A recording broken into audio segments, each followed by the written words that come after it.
বিসমিল্লাহির রহমানির রহিম। আজকে আমার জন্য একটা অত্যন্ত আনন্দের দিন। এই জন্যে যে আমি দীর্ঘদিন এই উত্তরায় বাস করেছি এবং বছর খানেক হলো আমি গুলশানে গেছি। আমার স্ত্রী অসুস্থ ছিলেন, সেই কারণে আমাকে চিকিৎসা সেখানে যেতে হয়েছে। আজকে এতদিন পরে আপনাদের এখানে এসে আমি এত মানুষ, এত মহিলা, আমাদের সমস্ত নেতৃবৃন্দকে দেখে আমি সত্যি অত্যন্ত আনন্দিত। আপনাদের সকলকে ধন্যবাদ, আয়োজকদেরকে আন্তরিক ধন্যবাদ। আজকের এই উপহার বিতরণের যে সভা, এই সভার সম্মানিত সভাপতি, মঞ্চে উপবিষ্ট আছেন আমাদের ঢাকা মহানগর বিএনপি উত্তরের সম্মানিত আহ্বায়ক জনাব আমিনুল, সদস্য সচিব জামান সাহেব, আমাদের ঢাকা উত্তর নেতৃবৃন্দ, প্রিয় ভাই ও বোনেরা, আসসালামু আলাইকুম। আমরা আজকে যখন এখানে একসাথে হয়েছি তখন আমরা একটু দম খুলে প্রাণ ভরে নিঃশ্বাস নিতে পারছি। কিছুদিন আগে আমরা সেই নিঃশ্বাসটা নিতে পারিনি। আপনারা জানেন যে ফ্যাসিস্ট হাসিনা সরকারের অত্যাচার, নির্যাতন, নিপীড়নে আপনারা অনেকেই বাসাতেও থাকতে পারতেন না। অন্য এলাকায় গিয়ে, অন্য পাড়ায় গিয়ে আপনাদেরকে থাকতে হতো। ছেলে মেয়েদের সঙ্গে দেখাও করতে পারতেন না। এই একটা অবস্থা কিছুদিন আগে ওখানে ছিল। বিগত 5ই আগস্টে আপনাদের এলাকায় অসংখ্য শিশু, নারী, যুবক ও ছাত্র প্রাণ দিয়েছে ফ্যাসিস্ট আওয়ামী লীগের পুলিশের গুলিতে, ঠিক না? একদিনই বোধহয় 19 জন, আমার যতদূর মনে পড়ে। এই যে একটা ভয়াবহ অবস্থা, দীর্ঘ 15 বছর আমি সবসময় যে কথা বলতাম যে আমাদের বুকের উপরে একটা পাথর বসে আছে। এই প্রথম আমরা আজকে এখানে সভা করছি, দেখছেন একটা আমাদের মধ্যে কিন্তু কোনো আতঙ্ক নাই, আমাদের মধ্যে একটা স্বস্তির ভাব আছে সকলের, তাই না? এই অবস্থাটা আমাদের ছেলেরা, আমাদের মানুষেরা, আপনারা দীর্ঘদিন সংগ্রাম করে, লড়াই করে, বুকে রক্ত ঢেলে দিয়ে এই অবস্থাটা আপনারা ফিরিয়ে নিয়ে এসেছেন।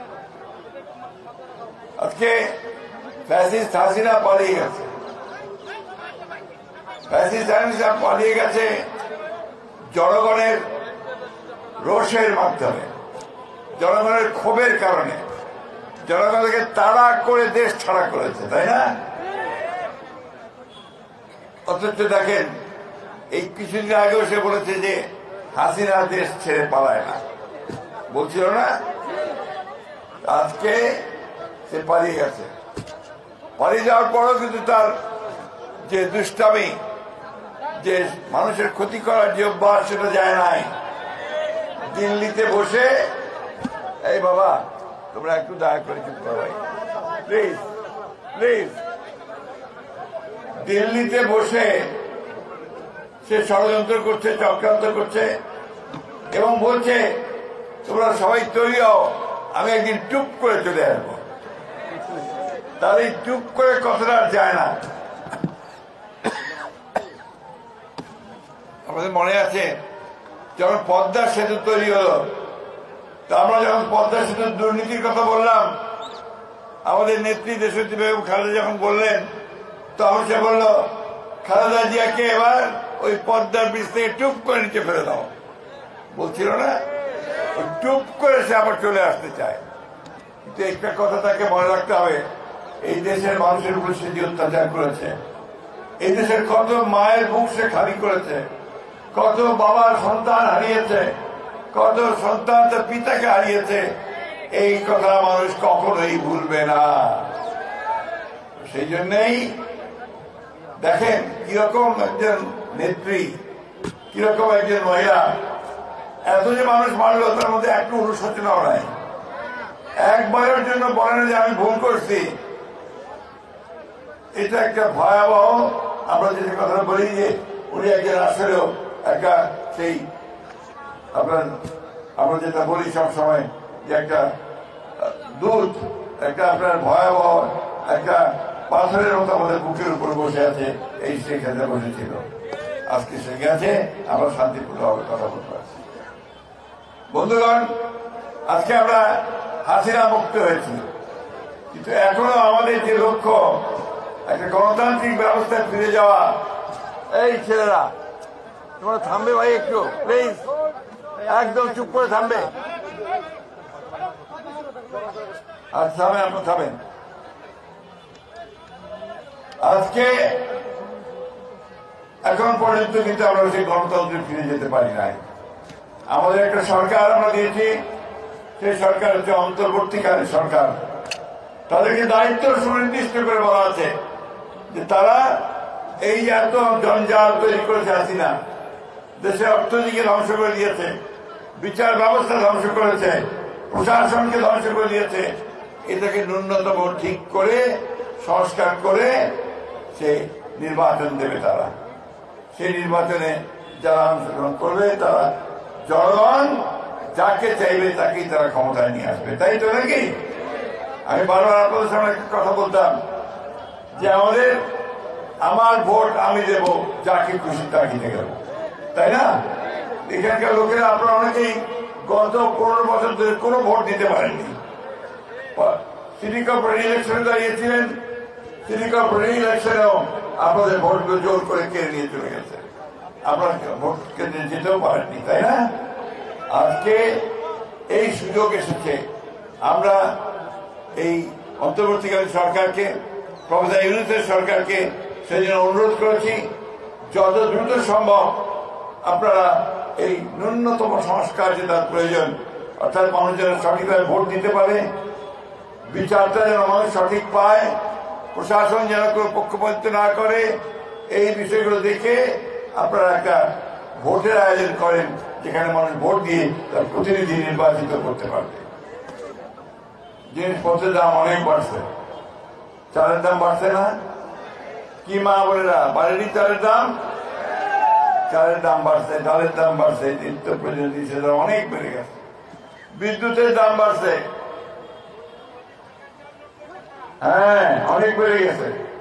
এখন এই যে জিনিসপত্রের দাম বাড়লো, এটা তো আপনার শুধুমাত্র যে শুধু ব্যবসায়ীর কাছে তা না, এটা হচ্ছে গত সরকারের যে ব্যর্থতা, তাদের যে দুর্নীতি, তার কারণে আজকে এই সমস্ত দ্রব্যমূল্যগুলো বৃদ্ধি পেয়েছে। আজকে আমাদেরকে সেই কারণেই আমরা এই সরকারকে অনুরোধ জানাই যে আপনারা দ্রুত এই দ্রব্যমূল্য কমানোর ব্যবস্থা করেন। মানুষ যেন অন্তত 2 বেলা মোটে খেতে পারে, কাপড় পরতে পারে, মোটে কাপড় পরতে পারে এবং ন্যায় বিচার পায়, সেই ব্যবস্থা আপনারা নিশ্চিত করেন। বন্ধুগণ, খুব দুঃখের কথা, আমরা এতদিন হাসিনার বিরুদ্ধে কথা বলেছি, আমরা অন্যায়ভাবে গ্রেফতার করার বিরুদ্ধে কথা বলেছি, অন্যায়ের গ্রেফতার করে অন্যভাবে গ্রেফতার করে থানায় নিয়ে গিয়ে পিটিয়ে মেরে ফেলার বিরুদ্ধে কথা বলেছি, তাই না? এক্সট্রা জুডিশিয়াল কিলিং এর বিরুদ্ধে কথা বলেছি। দুর্ভাগ্যের কথা, গতকাল কুমিল্লায় আমাদের যুবদলের এক নেতাকে তুলে নিয়ে যাওয়ার পরে যৌথ বাহিনীদের সেই তারপর সকালে মারা গেছে। আমরা পরিষ্কার করে বলতে চাই, এই ধরনের ঘটনা যেন পুনরাবৃত্তি না হয়। যারা এই ঘটনা ঘটিয়েছে তাদেরকে অবশ্যই বিচারের আওতায় নিয়ে আসতে হবে। আমরা আর এক্সট্রা জুডিশিয়াল কিলিং দেখতে চাই না, আমরা আর গুম হতে দেখতে চাই না। আমি যখন উত্তরায় ছিলাম, আমার তখন আপনার যে দক্ষিণখানে মুন্নার মা, মুন্না ছিল আমাদের ছাত্র দলের নেতা, তাকে রাত্রেবেলা তুলে নিয়ে গিয়েছিল, আর ফিরে আসেনি। মুন্নার মা পাগলের মতো কাঁদত। তার বাবা ঘুরতে ঘুরতে সমস্ত দেশ, এমনকি ভারতে পর্যন্ত গিয়েছিল। তারপরে মুন্নার বাবা মারা গিয়েছিল। তার ভাই বোধ এখানে আছে, এখানে তার মা কয়েকদিন আগে আমার বাসায় এসেছিলেন, আমি তাদের সঙ্গে যোগাযোগটা রাখি। এইরকম অসংখ্য মুন্না, এরকম অসংখ্য ইলিয়াস আলী, আমাদের নেতা ইলিয়াস আলী, তাদেরকে গুম করা হয়েছিল, আমরা তাদের চিহ্ন পর্যন্ত খুঁজে পাইনি। বন্ধুগণ, এটা আমরা আর দেখতে চাই না। আমরা বাংলাদেশে একটা শান্তিপূর্ণ অবস্থা দেখতে চাই। আমরা বাংলাদেশে একটা আইনের শাসন দেখতে চাই। আমরা ন্যায় বিচার দেখতে চাই। আমরা আর সাধারণ মানুষের উপর কোনো অত্যাচার করা দেখতে চাই না বন্ধুগণ। আর ওই যে মাস্তানি আওয়ামী লীগ হলেই তার কাছে যাওয়া যাবে না, এটা বন্ধ করতে হবে, এটা যেন কেউ না করে। আমার মনে আছে আমি যখন আপনার উত্তরে ছিলাম, আমার যে কেবলের ডিশের যে কেবল দিতেন তার নাম ছিল তুষার। সে এখন এখানে আছে কিনা আমি জানি না। সে একসময় ছাত্র দল করতো, তো সে কয়েক বছর ব্যবসা করেছিল। পরে তাকে এখানকার আওয়ামী লীগের আপনাদের যে এমপি হলো কি নাম, হাবিব হাসান এমপি হওয়ার পরে তাকে একদিন ডেকে নিয়ে গিয়ে বললো, তুমি অনেকদিন ব্যবসা করেছ, এখন এই ব্যবসা তুমি ছেড়ে দাও, এটা আমার আওয়ামী লীগের লোকেরা করবে। ঘর দখল করেছে, দোকান দখল করেছে, শপিং মল পর্যন্ত দখল করে নিয়ে গেছে। এই কাজ যেন আমাদের কোন নেতা না করে, এটা আমি অনুরোধ করবো আমাদের নেতৃত্বে এই জিনিসগুলো আপনারা খেয়াল করবেন। এবং যারা এই কাজগুলো করবে তারা কিন্তু দলের শত্রু, দেশের শত্রু। আমি বক্তব্য বাড়াবো না বন্ধুগণ। আমাদের সামনে এখন কিন্তু কঠিন সময়। আপনারা নির্বাচন হবে, আজকে কালকে নির্বাচন হবে, কিন্তু নির্বাচনে জনগণের ভালোবাসা যদি আমরা অর্জন করতে পারি তাহলে কিন্তু আমরা রাষ্ট্র পরিচালনার দায়িত্ব পাবো, তা নাহলে আমরা পাবো না। ঠিক না? এই যে আমাদের সামনে মা বোনেরা বসে আছে, এনারা যদি মনে করে যে হ্যাঁ বিএনপিকে ভোট দেওয়া যাবে, বিএনপি মানুষের ভালো চায়, বিএনপির ছেলেরা, বিএনপি নেতারা আমাদের সুখ দুঃখের সঙ্গে আমাদের পাশে দাঁড়ায়, তাহলেই শুধুমাত্র আমরা ভোট পাবো। তাহলে কি ভোট পাবো? সুতরাং ওইভাবে আমাদেরকে কাজ করতে হবে। আজকে আপনাদেরকে দৃষ্টান্ত সৃষ্টি করতে হবে। আমাদের ভারপ্রাপ্ত চেয়ারম্যান তারেক রহমান সাহেব প্রতি মিটিংয়ে এই কথাটা বলেন যে মানুষের ভালোবাসা অর্জন করেন, মানুষের ভালোবাসা অর্জন করে মানুষ আমাদের সঙ্গে থাকবে। শহীদ প্রেসিডেন্ট জিয়াউর রহমান, দেশনেত্রী বেগম খালেদা জিয়া, তারা এই কাজটা করেছিলেন। তারা সব সময় মানুষের ভালোবাসা অর্জন করেছেন। একইভাবে তারেক রহমান সাহেব, তিনি মানুষের সঙ্গে কাজ করেছেন। আজকে প্রায় 17 বছর তিনি দেশের বাইরে রয়েছেন, দেশে আসতে পারেননি। আমরা সবাই আল্লাহ তাআলার কাছে দোয়া করবো যে আমাদের দেশনেত্রী বেগম খালেদা জিয়া, যিনি আজকে চিকিৎসার জন্য বিদেশে গেছেন, লন্ডনে গেছেন, আল্লাহ যেন তাকে সেখানে সম্পূর্ণ সুস্থ করেন, সুস্থ করে আমাদের মাঝে ফিরিয়ে দেন।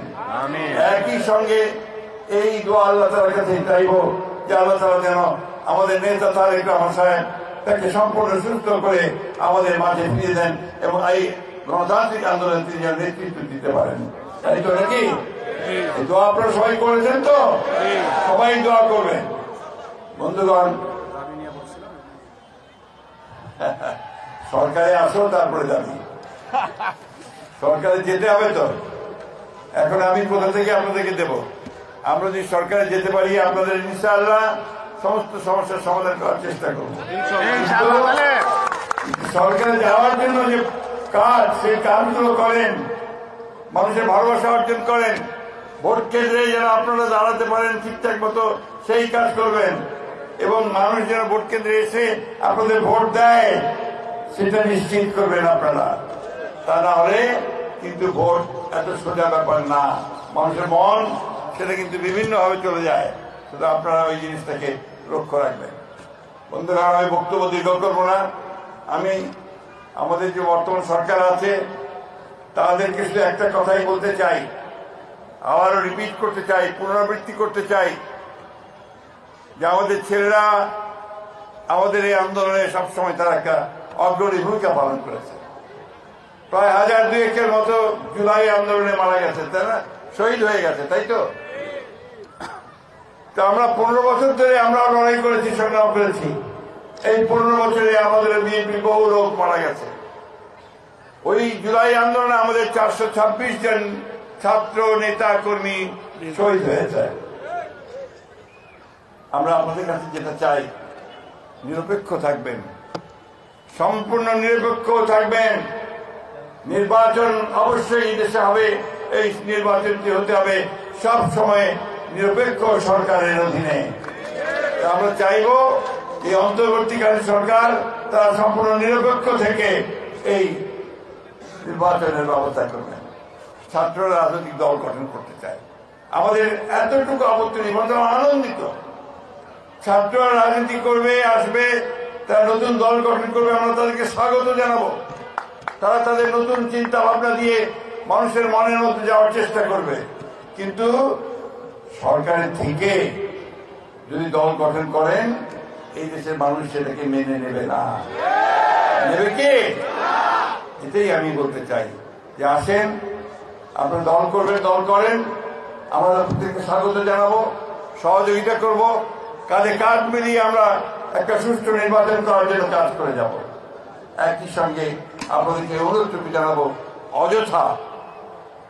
অযথা কনফ্রন্টেশন, সংঘাতমূলক কোনো কথাবার্তা রাজনীতির মধ্যে না আনাই ভালো হবে, আমরা এটা আশা করি।